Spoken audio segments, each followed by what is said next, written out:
Olá, pessoal. Meu nome é Rômulo Costa, sou tutor do PVS de Itaperuna, tutor de Física, e o nosso assunto de hoje é a respeito de espelhos esféricos. Então, vamos começar.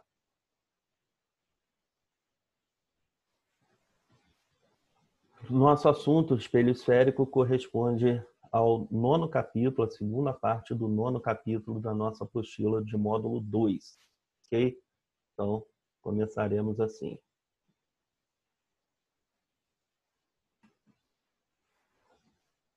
Primeira coisa que a gente vai falar é a respeito dos tipos de espelhos esféricos que nós temos, certo? Nós temos dois tipos. Um espelho que a gente chama de espelho côncavo, onde a superfície refletora está na parte interna do espelho. E o outro que a gente chama de espelho convexo, onde a superfície refletora está na parte interna do espelho. Então, aqui eu tenho o espelho côncavo, certo? E o espelho convexo. O espelho côncavo na parte interna e o espelho convexo na parte externa. Elementos do espelho esférico. Nós temos esses elementos todos aqui, tá? Então vamos lá. O C é o centro de curvatura. Como o espelho é esférico, a gente entende que ele surgiu de uma superfície que é uma superfície esférica, uma esfera. Então o centro dessa esfera seria o nosso centro de curvatura do espelho. O ponto F, que é o foco principal, esse ponto F fica situado na metade da distância entre o foco, o centro e o vértice do espelho, entre o centro e o vértice do espelho. Ok? O V é o vértice, o R é o raio de curvatura do espelho, e o Fzinho é a distância focal. Como eu falei, a distância focal é a metade do raio de curvatura, ok? E esse alfa é o ângulo de abertura. Essas leis que a gente vai estudar aqui, a gente vai estudar para espelhos que têm um ângulo de abertura pequeno, tá ok? Então, essas leis são para ângulos pequenos. Vamos lá. Vamos ver os raios notáveis que a gente tem para formação de imagens em espelhos esféricos. Primeiro, todo raio que incide no espelho paralelamente ao eixo principal é refletido passando pelo foco do espelho. Então, você nota aqui, para espelho côncavo, o raio vem paralelo, ele é refletido paralelamente. Ele vem paralelo, ele é refletido passando pelo foco. O raio que vem paralelo, ele é refletido de forma que o prolongamento dele passe pelo foco. Essas situações de prolongamento a gente vai ter quando a gente estiver trabalhando com o espelho convexo, tá ok? Então, no espelho côncavo, o raio ele vai passar pelo foco propriamente dito, e no espelho convexo, o prolongamento do raio é que vai passar pelo foco do espelho, ok? Segundo raio notável, diz o seguinte: todo raio luminoso que incide no vértice do espelho é refletido com o mesmo ângulo em relação ao eixo principal do espelho. Então, o raio que incide no vértice é refletido com o mesmo ângulo, ok? Então, aqui a gente tem o ângulo I igual ao ângulo R. E no espelho convexo, a mesma situação, ângulo I igual ao ângulo R. Terceiro raio notável. Todo raio que incide no espelho passando pelo centro de curvatura é refletido sobre si mesmo. Então, o raio que passou pelo centro de curvatura do espelho vai ser refletido sobre ele mesmo. Okay? No espelho convexo, o raio, quando ele incide na direção do centro de curvatura, de forma que o seu prolongamento, né, passe pelo centro do espelho, é refletido de volta sobre ele mesmo. Ok? Então vamos lá. Formação de imagens. Para espelhos convexos, a gente tem uma situação só para o objeto situado em qualquer posição. A imagem sempre será virtual, direita e menor que o objeto. Olha a construção aqui, ó. O todo raio que vai paralelo reflete passando pelo foco. Todo raio que vai no vértice reflete com o mesmo ângulo. Quando eu faço os prolongamentos desses raios, esse ponto de encontro aqui vai determinar a posição na imagem. Então, a gente pode ver que a imagem é uma imagem direita, certo? É uma imagem direita, porque está de cabeça para cima em relação ao objeto. Virtual, porque está dentro do espelho. e ela é virtual também, porque ela é formada pelo prolongamento dos raios luminosos, ok? E ela é menor que o objeto. Guarda isso. Toda imagem virtual obrigatoriamente é direita e toda imagem real obrigatoriamente invertida, tá? Toda vez que você tiver a imagem sendo formada pelo prolongamento dos raios luminosos, significa dizer que você tem uma imagem virtual, beleza? Vamos na sequência. Formações de imagens agora em espelhos côncavos. Primeira situação, objeto situado atrás do centro de curvatura do espelho. Então, atrás do centro de curvatura. Vamos lá. Todo raio que incide paralelamente ao espelho reflete passando pelo foco. Todo raio que incide no foco reflete paralelamente, ok? Então, aqui, ó, onde eu tenho o cruzamento, eu tenho a formação de imagem. Então, beleza. Aqui eu vou ter, ó, a imagem ela é real. Por que ela é real? Porque ela foi formada pelo cruzamento de raios luminosos propriamente dito, invertida e menor que o objeto. Ok? Segunda situação, espelho côncavo, tá? O objeto situado sobre o centro de curvatura do espelho. A imagem, ela vai ser real, invertida e do mesmo tamanho. Se a gente fizer a construção, ó, todo raio que vai paralelo reflete no foco, todo raio que vai no foco, ele reflete paralelamente.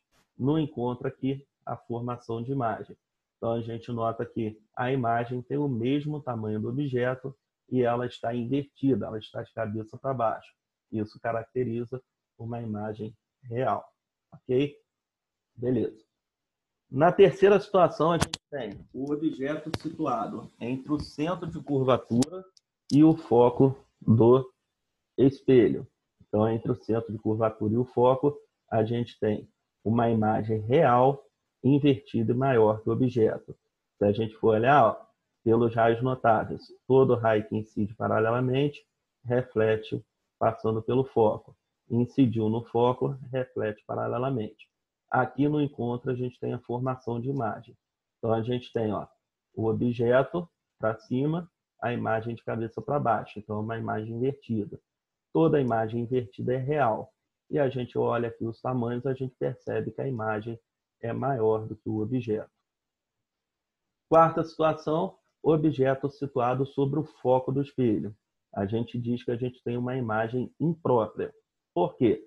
Porque os raios luminosos não se cruzam, eles são paralelos. Os raios não se cruzam e nem os prolongamentos vão se cruzar, uma vez que eles são paralelos. Então, a gente tem aqui, ó, esses raios paralelos e os prolongamentos também paralelos. Beleza?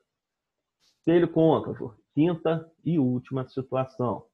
Objeto situado entre o foco e o vértice do espelho. Eu tenho uma imagem virtual direita e maior que o objeto. Vamos ver o desenho aqui, ó. Toda raio que incide paralelo reflete passando pelo foco. Todo raio que incide no vértice reflete com o mesmo ângulo. Fazendo prolongamento, a gente vê que os raios luminosos vão se encontrar aqui. Na verdade, o prolongamento dos raios luminosos vão se encontrar nesse ponto. Então, já que a gente tem um encontro dos prolongamentos, a gente tem uma imagem virtual, toda a imagem virtual é direita, e nesse caso aqui é maior que o objeto. Então, a gente só tem duas situações de imagens virtuais, ok? A primeira situação é para espelho convexo, em que a imagem virtual sempre vai ser direita e menor que o objeto.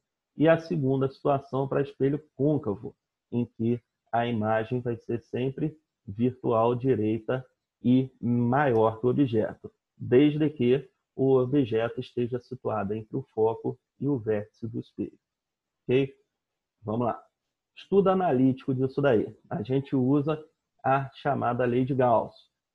Então, a lei de Gauss é 1 sobre F igual a 1 sobre P mais 1 sobre P', onde o F é o foco do espelho, o P é a distância do objeto ao vértice do espelho e o P' a distância da imagem ao vértice do espelho.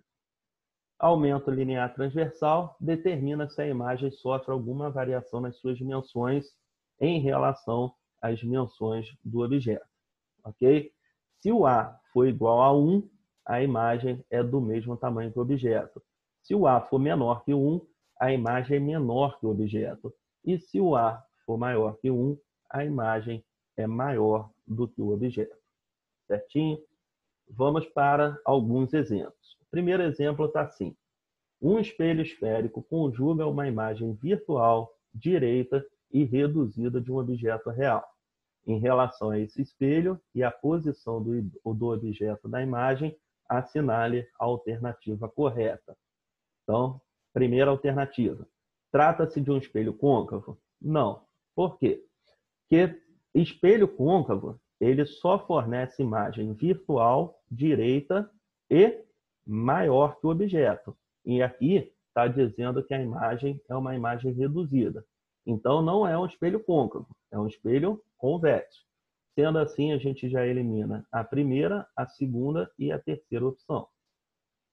Letra D, trata-se de um espelho convexo? Sim. Quando o objeto é colocado em qualquer posição? Sim, exatamente. O objeto colocado em qualquer posição no espelho convexo vai fornecer sempre o mesmo tipo de imagem, que é uma imagem virtual, direita e menor.